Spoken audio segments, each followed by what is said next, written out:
Sa lugar nga akong gipuy-an, daghang disgrasya motor sakyanan, kay walay tarong signage sa dalan.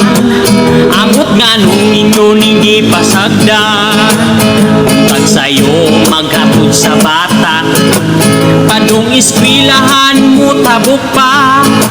Ambot na unsa ning ubang motorista, bisag pedestrian wala kaila.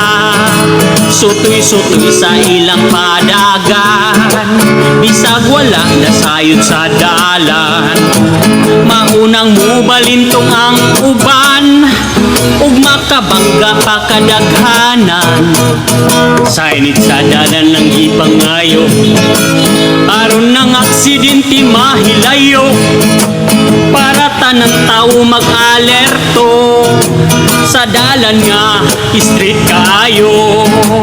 Inaot ko nga dili mauton, pag imo nakuha ni nga sungsong. Kung inyo ning pagabuhaton, daghang tao mupahiyo.